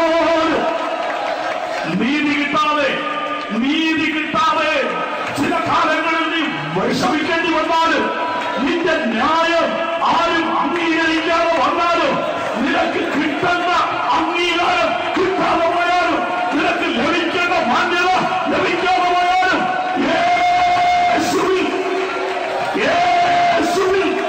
യേശുവിൽ സന്തോഷിക്കുവാൻ കഴിയട്ടെ. Hallelujah, hallelujah. Praise the Lord. Praise the Lord. Hallelujah. യോബ് പറഞ്ഞു, എന്റെ തൊക്കിനെ നശിച്ചാലും എന്റെ പ്രതീക്ഷ നശിക്കത്തില്ല, എന്റെ തൊക്ക് നശിച്ചാലും എന്റെ പ്രതീക്ഷ നശിക്കത്തില്ല, എന്റെ സ്വത്ത് നശിച്ചാലും എന്റെ പ്രതീക്ഷ നശിക്കത്തില്ല, എന്റെ കുഞ്ഞുങ്ങൾക്ക് രോഗം വന്നാലും എന്റെ പ്രതീക്ഷ നശിക്കുന്നില്ല. ഇന്ന് രാത്രി ദൈവത്തിന്റെ ആത്മാവിൽ വിളിച്ചു പറയാം, ഈ തിരമാല അധികകാലം നിൽക്കത്തില്ല. കുറിച്ചിട്ടോ ഈ തിരമാല അധിക ദിവസം നിൽക്കത്തില്ല. അത് വന്നതുപോലെ തിരിച്ചു പോകും. നിന്റെ സന്തോഷം തിരികെ വരും, നിന്റെ സന്തോഷം തിരികെ വരും. ഹല്ലേലൂയ.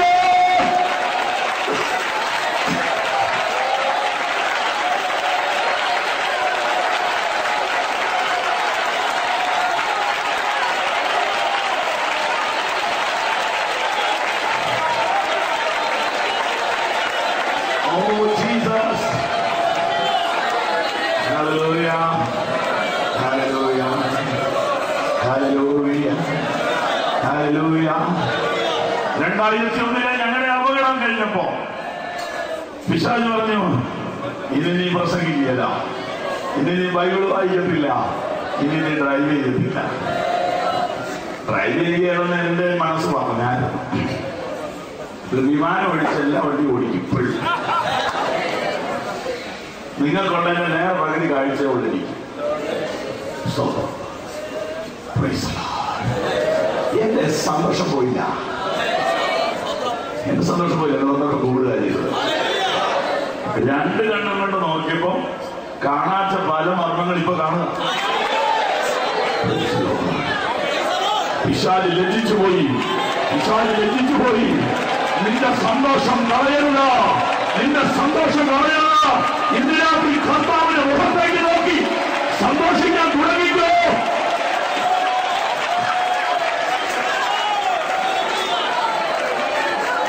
കൊടിയപുത്രൻ തിരിച്ചു വന്നപ്പോൾ അവർ ആനന്ദിച്ചു തുടങ്ങി. പെന്തക്കോസ്താളിൽ അവർ അന്യഭാഷയിൽ സംസാരിച്ചു തുടങ്ങി. ചെറുപ്പക്കൽ കൺവെൻഷനിൽ സന്തോഷം തീരുകയല്ല, സന്തോഷം തുടങ്ങുകയാണ്. വ്യക്തികളുടെ സന്തോഷം കൂടട്ടെ, കുടുംബങ്ങളുടെ സന്തോഷം കൂടട്ടെ, കുഞ്ഞുങ്ങളുടെ സന്തോഷം കൂടട്ടെ, സഭകളുടെ സന്തോഷം കൂടട്ടെ, ദേശത്തിന്റെ സന്തോഷം കൂടട്ടെ. യേശുവിന്റെ നാമത്തിൽ. എറണാകുളം സംഘാടനയിൽ പ്രസംഗിച്ചു. ഒരു ദൈവദാസന്റെ ഭാര്യ മുന്നോട്ട് വന്നിട്ട് എന്നോട് പറഞ്ഞു, തലേ കൈവച്ച് പ്രാർത്ഥിക്കണം, എന്റെ രക്ഷയുടെ സന്തോഷം നഷ്ടപ്പെട്ടിരിക്കുന്നു. പേരിനാൾ പറയുന്നില്ല. രക്ഷയുടെ സന്തോഷം നഷ്ടപ്പെടാൻ ആർക്ക് വേണമെങ്കിൽ നഷ്ടപ്പെടാം. ഭൗതികത്തിന്റെ പുറകെ ഓടി, ലോകത്തിന്റെ പുറകെ ഓടി, പാപത്തിന്റെ പുറകെ ഓടി കർത്താവിൽ സന്തോഷിക്കാൻ കഴിയാത്തവരുണ്ടെങ്കിൽ ഇന്ന് രാത്രി വിടുതലുണ്ടാകട്ടെ.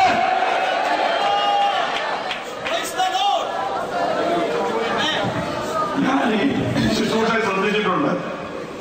ചിലര് നന്നായി സന്തോഷിക്കും, ചിലര് ആരോട് പിണങ്ങിയിരിക്കും. അടുത്ത ഇടപെടൽ മനസ്സിലായി, പിണക്കൊന്നും ഉണ്ടായിട്ടില്ല. അവർക്ക് ഏതാണ്ട് പറ്റിക്കിടക്ക. അങ്ങനെയായി ഇനിയിപ്പോ മാറ്റാൻ വിഷമാണ്. അതുകൊണ്ട് നിന്റെ അടുത്തിരിക്കുന്ന ആള് അനങ്ങാപ്പാറമയമാണെങ്കിലും നീ വിഷമിക്കണ്ട, നീ കർത്താവിൽ സന്തോഷിച്ചുകൊള്ളേ. Hallelujah, hallelujah. ഞാൻ യഹോവയെ എല്ലാ കാലത്തും വാഴ്ത്തും. എന്റെ ഭാര്യ വാഴ്ത്തിയില്ലെങ്കിൽ ഞാൻ വാഴ്ത്തും, എന്റെ മക്കൾ വാഴ്ത്തിയില്ലെങ്കിൽ ഞാൻ വാഴ്ത്തും, എന്റെ അടുത്തിരിക്കുന്നവർ വാഴ്ത്തിയില്ലെങ്കിൽ ഞാൻ വാഴ്ത്തും. ഞാൻ എപ്പോഴും യഹോവയിൽ ആനന്ദിക്കും. രക്തം ജയം, രക്തം ജയം. ദൈവജനത്തിന്റെ സന്തോഷത്തെ തടയുന്ന പിശാചിന്റെ ആയുധങ്ങളെ യേശുവിന്റെ നാമത്തിൽ ഞാൻ ഇതിനകത്ത് നിർവീര്യമാക്കുന്നു. ദൈവജനത്തിന്റെ സന്തോഷത്തെ കെടുക്കുന്ന ദുഷ്ടന്റെ പോരുകളെ യേശുവിന്റെ നാമത്തിൽ ഞാൻ ഇതിനകത്ത് നിർവീര്യമാക്കുന്നു. വർഷങ്ങളായി വർഷങ്ങളായി കുടുംബങ്ങളിലെ സന്തോഷം കവർച്ച ചെയ്തിരിക്കുന്ന ദുഷ്ടന്റെ പോരുകൾ യേശുവിന്റെ നാമത്തിൽ ഇതിനകത്ത് അഴിയട്ടെ, അഴിയട്ടെ, അഴിയട്ടെ, അഴിയട്ടെ, അഴിയട്ടെ. Oh Jesus.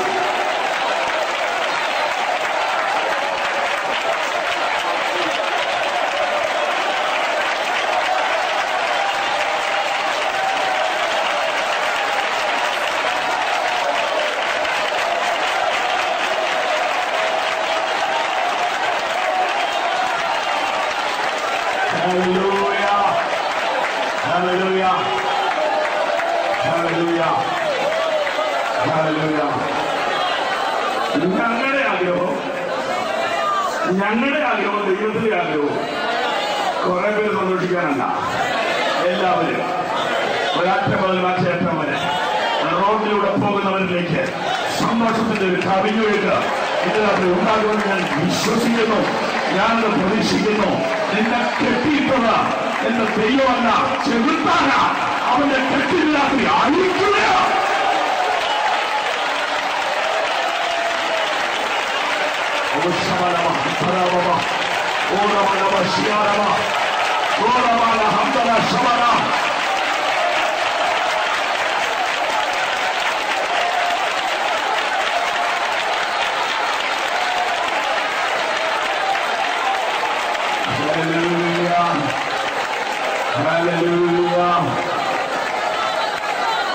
റോമർ 14 മുതൽ ഇങ്ങനെ പറയുന്നു, ദൈവരാജ്യം ഭക്ഷണമല്ല, പാനീയമല്ല, അത് സമാധാനമാണ്, സന്തോഷമാണ്. അത് സന്തോഷമാണ്. ദൈവരാജ്യം സന്തോഷമാണ്. എങ്ങനെയുള്ള സന്തോഷം? പരിശുദ്ധാത്മാവിലുള്ള സന്തോഷം. അപ്പോൾ നിങ്ങളുടെ സന്തോഷം പൂർണ്ണമാകണമെങ്കിൽ നമ്പർ 1, യേശുവിന്റെ സന്തോഷം നിങ്ങളുടെ ജീവിതത്തിൽ ഒന്നാം സ്ഥാനത്ത് വരണം. അഥവാ മാനസാന്തരപ്പെടുക, മറ്റൊരാളെ മാനസാന്തരത്തിലേക്ക് നടത്തുക. ഇത്രയും ചെയ്തു നോക്ക. വിവരിക്കാം. സൈക്കോളജി പറയുന്നു, ദുഃഖം ഷെയർ ചെയ്താൽ പകുതിയാവും, സന്തോഷം ഷെയർ ചെയ്താൽ ഇരട്ടിയാവും. നമ്മൾ പറയാം, ദുഃഖം ഒരാളോട് പറഞ്ഞാൽ നേരെ പകുതിയാവും. അതുകൊണ്ട് ഇവിടെ പറഞ്ഞു നോക്കണം. സ്വന്തം എല്ലാവരോടും പറയരുത്, പത്രത്തിൽ ഇടാത്തവരോട് പറയണം. സന്തോഷമോ? സന്തോഷം ആരോട് വേണമെങ്കിലും പറഞ്ഞു, വലിയ അസൂയയില്ലാത്തവരോട് പറഞ്ഞപ്പോൾ ഇരട്ടിയാവും. അപ്പൊ നിങ്ങൾ സന്തോഷം പൂർണ്ണമാണെങ്കിൽ കർത്താവ് രക്ഷിച്ച കാര്യം പറയണമെന്നേ, പരിശുദ്ധാത്മാവിനെ പ്രാപിച്ച കാര്യം പറയണമെന്നേ, പൊട്ടിയ കാര്യം പറയണമെന്നേ, മന്ത്രവാദത്തിന്റെ കയർ അഴിച്ച കാര്യം പറയണമെന്നേ.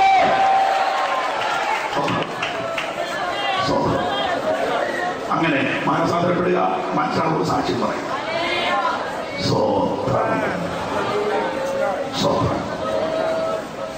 സന്തോഷത്തിന്റെ യഥാർത്ഥ വശമറിയുക. സന്തോഷത്തിന്റെ യഥാർത്ഥ വശം അത് ഭൗതികതയല്ല. ഭൗതികത വരും പോവും, ആരോഗ്യം വരും പോവും, സമ്പത്ത് വരും പോവും. കണ്ണുനീരോടെ പ്രാർത്ഥിച്ചു, കർത്താവ് നീക്ക് മുക്ക് തരും. എന്നാൽ അതൊന്നും എന്റെ സന്തോഷത്തെ ബാധിക്കയില്ലെന്ന് പറയാവോ? ഇന്ന് രാത്രി ഇവിടെ ഇരുന്നുണ്ടെന്ന് പറയാവോ?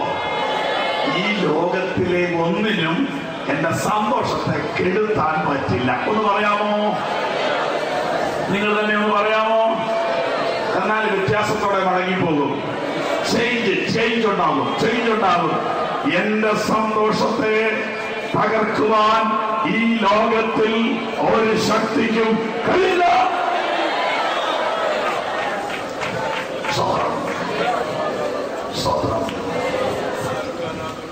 ലോകത്തിലെ സമ്പത്തും കാര്യങ്ങൾക്ക് വലിയ പോവുകയൊക്കെ ചെയ്യും.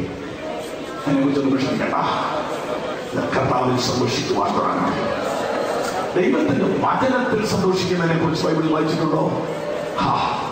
സന്തോഷത്തിന്റെ രഹസ്യം 4ാമത്തെ കാര്യം ഞാൻ പറയുക, വചനത്തിൽ സന്തോഷിക്കാം. അതെങ്ങനെയാ?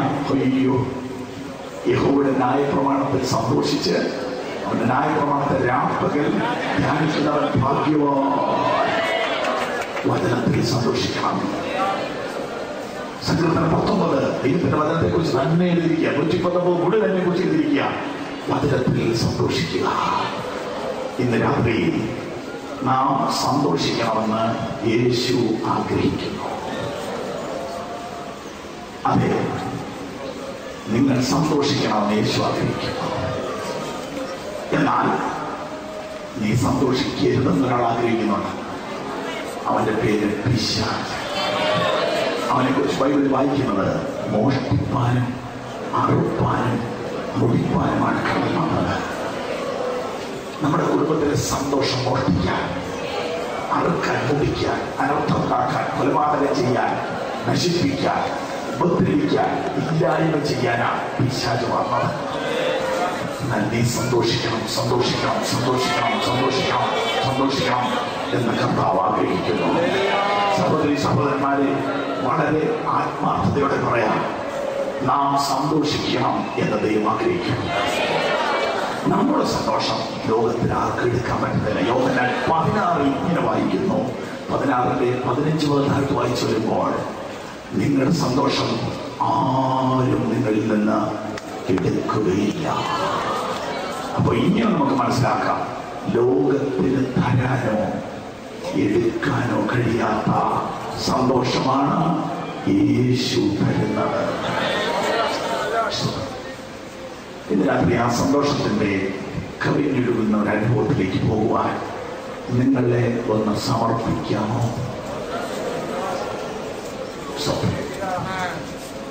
യോഹന്നാൻ 16:24 ഇങ്ങനെ പറയുന്നു, ഇന്നു വരെ നിങ്ങൾ നിങ്ങളെ ആയിരത്തേക്ക് വായിച്ചു.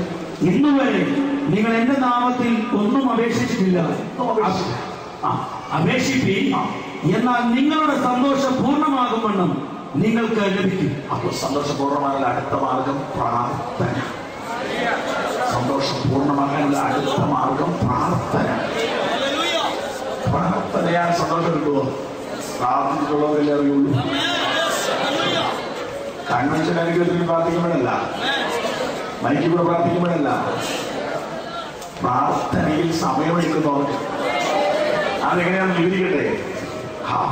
യഹോവയിൽ തന്നെ രസിച്ചുകൊള്ളുക, എന്നാൽ അവന്റെ ഹൃദയത്തിലെ ആഗ്രഹങ്ങളെ നിനക്ക് തരും. പ്രാർത്ഥന മുറിയിൽ രസിക്കാൻ പറ്റും, എൻജോയ് ചെയ്യുക. അതെങ്ങനെയാ? അന്യഭാഷയിൽ തന്നെ മണിക്കൂറുകൾ പ്രാർത്ഥിക്കുക.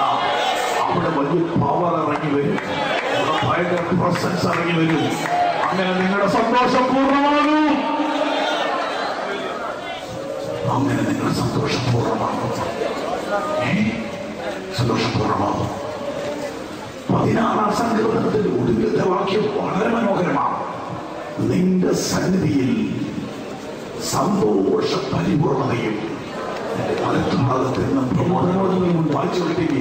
ജീവന്റെ വഴി നീ എനിക്ക് കാണിച്ചു തരും. ജീവന്റെ വഴി നീ എനിക്ക് കാണിച്ചു തരും. നിന്റെ സന്നിധിയിൽ സന്തോഷ പരിപൂർണതയും, സന്നിധിയിൽ സന്തോഷ പരിപൂർണതയും, നിന്റെ വലത്തുഭാഗത്ത് എന്നും പ്രമോദങ്ങളുമുണ്ട്. എന്റെ പ്രിയപ്പെട്ടവരെ, എന്തൊക്കെയാ വാക്യത്തിന്റെ അർത്ഥം? കർത്താവ് കാണിച്ചു തരുന്ന വഴിയിൽ നടക്കുന്നു. കർത്താവിന്റെ സാന്നിധ്യം അറിയാം.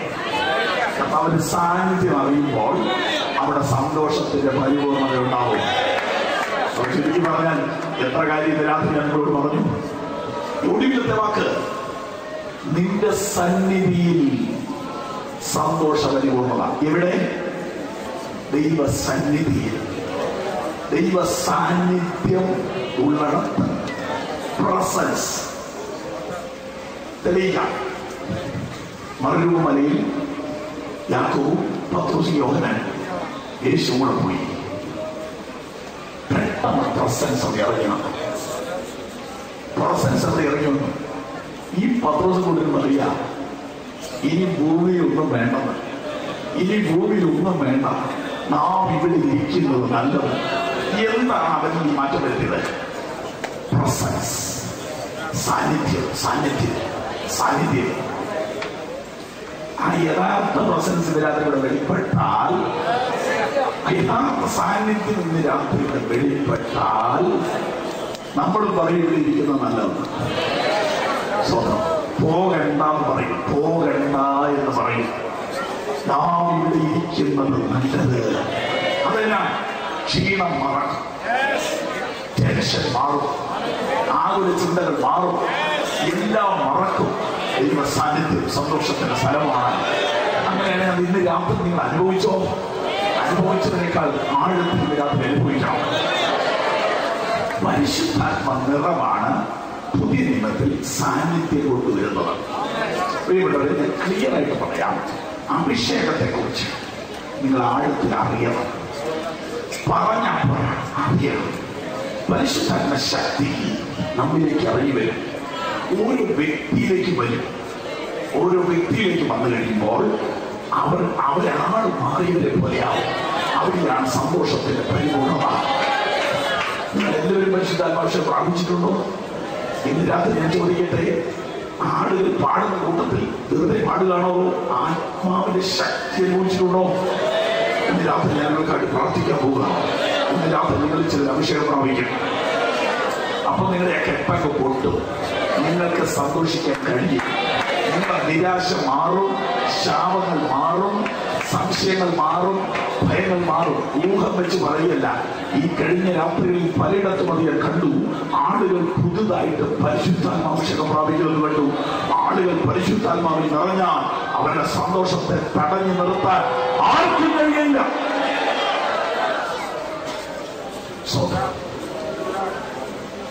ഇന്നത്തെ നമ്മുടെ ചിന്ത വിഷയം, എന്റെ സന്തോഷം നിങ്ങളിലിരിക്കണം എന്ന് പറഞ്ഞാൽ യേശുവിനെ സന്തോഷിപ്പിക്കണമെന്ന് നിങ്ങൾക്ക് ആഗ്രഹം ഉണ്ടാക്കണം.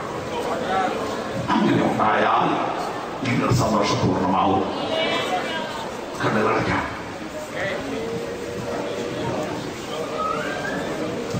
യേശുവിനെ സന്തോഷിപ്പിക്കാൻ നിനക്ക് തീരുമാനിക്കാവോ? കണ്ണുടച്ച് നിങ്ങളുടെ കാര്യം പറയാനുണ്ട്, പ്രാർത്ഥിക്കാനുണ്ട്. എൻ പ്രിയനെ ഇപ്പോൾ സുന്ദരനായി ആരോഗ്യാനുലകിൽ എന്ന പാട്ട് നാം ചേർന്ന് പാടി ആരാധിക്കുക. സന്തോഷത്തോടെ മാത്രമേ യോഗ നിർത്താൻ പാടുള്ളൂ. ശ്രദ്ധിച്ചാട്ടെ, കണ്ണുകളടച്ച് ചെയ്തോ ശ്രദ്ധിച്ചാട്ടെ. യേശുവിനെ സന്തോഷിപ്പിക്കാൻ നിങ്ങൾക്ക് കഴിയുന്നുണ്ടോ? യേശുവിനെ സന്തോഷിപ്പിക്കാൻ നിങ്ങൾക്ക് കഴിയുന്നുണ്ടോ? ഇന്ന് രാത്രി ആദ്യമായിട്ട് യോഗത്തിൽ വന്ന ആരെങ്കിലും ഉണ്ടോ? നോട്ടീസ് കണ്ട്, ഞങ്ങളുടെ പരസ്യം കണ്ട് റോഡിൽ കൂടെ വന്ന ആരെങ്കിലും കയറിയിട്ടുണ്ടോ യോഗത്തിൽ? പുതുതായിട്ട് വന്ന എത്ര പേരുണ്ട്? കണ്ണുകളടച്ചിരിക്കുമ്പോൾ ഞാൻ ചോദിക്കുന്നു, പാപത്തെ വിട്ട് യേശുവിലേക്ക് തിരിയാൻ മനസ്സുണ്ടോ? നിനക്ക് വേണ്ടി ക്രൂശിൽ യാഗമായ ദൈവപുത്രനെ രക്ഷകനാഥനമായി സ്വീകരിക്കാൻ മനസ്സാണോ? മാനസാന്തരപ്പെടുമ്പോൾ സ്വർഗ്ഗം സന്തോഷിക്കും. കാണാതെ പോയ ഒരു ആട് തിരിച്ചു വന്നപ്പോൾ സ്വർഗ്ഗം സന്തോഷിക്കുന്നത് പോലെ ഇന്ന് രാത്രി നഷ്ടപ്പെട്ട എത്ര പേരുണ്ട് ഇവിടെ? യേശുവിലേക്ക് തിരിയുക, പാപവഴികളെ വിടുക. മന്ത്രവാദവും മദ്യപാനവും ദുർനടപ്പും സന്തോഷം തരത്തില്ല. ആരും തരാത്ത സന്തോഷം യേശു തരും. ഇന്ന് രാത്രി യേശുവിലേക്ക് തിരിയുവാൻ എത്ര പേരുണ്ട് ഈ യോഗത്തിൽ? ഞാൻ നിങ്ങൾക്ക് വേണ്ടി പ്രാർത്ഥിക്കും. നിങ്ങൾക്ക് വേണ്ടി പ്രാർത്ഥിക്കാം, എനിക്ക് വേണ്ടി പ്രാർത്ഥിക്കാം എന്ന് താല്പര്യമുണ്ടെങ്കിൽ കൈ ഉയർത്തി പിടിച്ചു. ഈ കൈകൾ താഴ്ത്തുക. ഞാൻ ചോദിക്കുന്നു, രണ്ടാമത്തെ വഴി കർത്താവിന്റെ സാക്ഷി മറ്റുള്ളവരോട് പറയണം. ഞാൻ വളരെ പ്രധാനപ്പെട്ട ഒരു കാര്യം പ്രാർത്ഥിക്കുന്നത് പറയാൻ പോവാ. സുവിശേഷീകരണം ഒരിടത്തും എത്തിയിട്ടില്ല. നമ്മൾ അകത്തുള്ളവരെ എണ്ണുന്നത്, പുറത്തുള്ളവരെ എണ്ണി നോക്കണം. നമ്മൾ ഹോളിനകത്തെ എണ്ണമായി എടുക്കുന്നത്.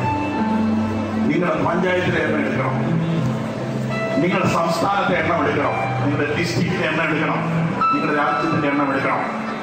100 കോടി മനുഷ്യനോടാണ് നാം കണക്ക് പറയേണ്ടത്. അപ്പോൾ സ്വർഗത്തിൽ ഒരു ചിരി, സ്വർഗത്തിലൊരു സന്തോഷമാണെങ്കിൽ ഒരു പാവിയെ മാനസാന്തരത്തിരിക്കണം. ഒരു പാവി മാനസാന്തരപ്പെടാൻ എന്നൊക്കെ വേണം? ട്രാക്ട് വേണം, ബൈബിള് വേണം, പാട്ടുപുസ്തകം വേണം, കീബോർഡ് വേണം, പാട്ടുപാടുന്നൽ വേണം. ഇതൊക്കെ വേണമെങ്കിൽ പ്രധാനം അതല്ല. ഫുൾ ടൈം മിനിസ്ട്രിക്ക് ഒരാൾ ഇറങ്ങണം. ഫുൾ ടൈം മിനിസ്ട്രിക്ക് ഒരാൾ ഇറങ്ങണം. സ്ത്രീ ആയാലും കുഴപ്പമില്ല, പുരുഷനായാലും കുഴപ്പമില്ല. ശ്രദ്ധിച്ച് കേൾക്കുക. സ്ത്രീ ആയാലും കുഴപ്പമില്ല, പുരുഷനായാലും കുഴപ്പമില്ല. ജീവിതത്തിന്റെ മുഴുവൻ ആരോഗ്യവും മുഴുവൻ സമയവും മുഴുവൻ കഴിവും ദൈവരാജ്യത്തിനായിട്ട് സമർപ്പിക്കണം. സുവിശേഷതയ്ക്ക് വേണ്ടി യേശുവിനെ സന്തോഷിപ്പിക്കാൻ അതേ വഴിയുള്ളൂ. യേശുവിനെ സന്തോഷിപ്പിക്കാനുള്ള വഴി ശ്രദ്ധിച്ച് കേട്ടോണം. പെൺകുട്ടികളും ആൺകുട്ടികളും ചെറുപ്പക്കാരെ, സൗന്ദര്യമുള്ള ആരോഗ്യമുള്ള കുഞ്ഞുങ്ങൾ ഹൃദയത്തിൽ തീരുമാനം എടുക്കാമോ? കർത്താവിന്റെ പേരിൽ വേണ്ടി സമർപ്പിക്കുമോ? മാതാപിതാക്കൾ പറയാറുണ്ട്, ദൈവം ഞങ്ങളെ അനുഗ്രഹിച്ചത്, ദൈവം ഞങ്ങളെ അനുഗ്രഹിച്ചു, ദൈവം ഞങ്ങളെ അനുഗ്രഹിച്ചു, ദൈവം ഞങ്ങളെ അനുഗ്രഹിച്ചെന്ന് പറയാറുണ്ട്. ദൈവം എന്നെ അനുഗ്രഹിച്ചെങ്കിൽ എനിക്ക് ഒരു കൊച്ചിനെ ദൈവവേലയ്ക്ക് വിട്ടോ? ഒരു കൊച്ചിനെ ദൈവവേലയ്ക്ക് വിട്ടോ? സ്വർഗ്ഗം സന്തോഷിക്കണമെങ്കിൽ വേലയ്ക്ക് ആളുകൾ വേണം. ആവേശത്തോടെ വേണ്ട. ഒരു നിമിഷം കണ്ണുകൾക്ക് പ്രാർത്ഥിച്ചിട്ട് ഇന്ന് രാത്രി ദൈവവേലയ്ക്ക് എത്ര സമർപ്പിക്കും? ആ കൈകളൊന്ന് കാണാൻ ഉയർത്തിപ്പിടിക്കാം. ആ കൈകളൊന്ന് ഉയർത്തിപ്പിടിച്ചാട്ടെ. കർത്താവിന്റെ വേലയ്ക്ക് സമർപ്പിക്കുന്നവർ കൈ ഉയർത്തിപ്പിടിച്ചാട്ടെ. ധൈര്യത്തോടെ ധൈര്യത്തോടെ ധൈര്യത്തോടെ ധൈര്യത്തോടെ ധൈര്യത്തോടെ കർത്താവിന്റെ വേലയ്ക്ക് സമർപ്പിക്കുന്നവർ കൈ ഉയർത്തിപ്പിടിച്ചാട്ടെ. ഇത് വളരെ പ്രധാനപ്പെട്ട കാര്യമാണ്. നിങ്ങൾക്കൊന്ന് എഴുതി നിൽക്കാമോ? നിങ്ങളുടെ സമർപ്പണം നിങ്ങൾക്ക് തന്നെ ഉറപ്പുവരട്ടെ. വിശ്വാസം നിങ്ങളെ തോൽപ്പിക്കാതിരിക്കട്ടെ. ധൈര്യത്തോടെ എഴുന്നേറ്റ് നിങ്ങൾ സ്വർഗ്ഗം സന്തോഷിക്കുവാൻ നിങ്ങളുടെ ആയുസ് കർത്താവിന്റെ വേലയ്ക്ക് സമർപ്പിക്കുന്നത് വളരെ വലിയൊരു കാര്യമാണ്. നിങ്ങൾക്ക് അതിനുള്ള കഴിവ്, അതിനുള്ള ശക്തി, അതിനുള്ള അധികാരം സ്വർഗം ഇന്ന് രാത്രി തരും. നിങ്ങളുടെ മേൽ അതിനുള്ള പവർ ഇന്ന് രാത്രി സ്വർഗം തരും. യേശുവിനെ സന്തോഷിപ്പിക്കുവാൻ ഇതാ ഒരു മാർഗം. ഒരാളെ മാനസാന്തരത്തിലേക്ക് നടത്തുക. ദൈവവേലയ്ക്ക് സമർപ്പിച്ചിരിക്കുന്ന ഈ പ്രിയപ്പെട്ടവർക്ക് ഞാൻ പ്രാർത്ഥിക്കാൻ പോകുന്നു. പരിശുദ്ധ പിതാവേ, യേശുവിന്റെ നാമത്തിൽ ഇവരെ അനുഗ്രഹിച്ച് പ്രാർത്ഥിക്കുന്നു. ദൈവസഭയുടെ നടുവിൽ വെച്ച് ഇവരെടുത്ത ഈ തീരുമാനം സ്വർഗ്ഗം അംഗീകരിച്ചതാണ്. സ്തോത്രം. ഇന്ന് തന്നെ വലിയൊരു ആത്മഭാരം, വലിയൊരു അഭിഷേകം ഇവരിൽ വ്യാപരിപ്പിക്കണമേ. നിന്റെ വേലയ്ക്കായി ഒരു വലിയ ദാസം ഉള്ളിൽ കൊടുക്കണമേ. അഭിഷേകത്താൽ നിറയ്ക്കണമേ, ശക്തിയാൽ നിറയ്ക്കണമേ, കൃപാവരം എല്ലാവരും എഴുന്നേറ്റ് നിൽക്കാം. ഈ സമയത്ത് ആരും പോകരുത്. നിങ്ങളുടെ വാഹനത്തിന്റെ കാര്യമെല്ലാം ഇവിടെ റെഡിയാണ്. ദൈവത്തിന്റെ സാന്നിധ്യത്തിൽ നിന്ന് അലക്ഷ്യമായി പോകാൻ പാടില്ല. കണ്ണുകളടക്കിയ 5 മിനിറ്റ് ശക്തിയോടെ കർത്താവിനെ ആരാധിക്കാം. നമ്മുടെ വിഷയം നിങ്ങളുടെ സന്തോഷം പൂർണ്ണമാകണം. ജീവിതത്തിൽ ഏറ്റവും വലുത് യേശു. കർത്താവിനേക്കാൾ വലുതായി എനിക്ക് ഒന്നുമില്ല എന്ന പൂർണ്ണ സമർപ്പണത്തോടെ ഈ പാട്ട് കരകളടിച്ച് ചേർന്ന് പാടാം. ശക്തിയോടെ പാടാം. പരിശുദ്ധാത്മാവിന്റെ ശക്തി നിങ്ങളിലേക്ക് ഇറങ്ങി വരട്ടെ. ചേർന്ന് പാടാം.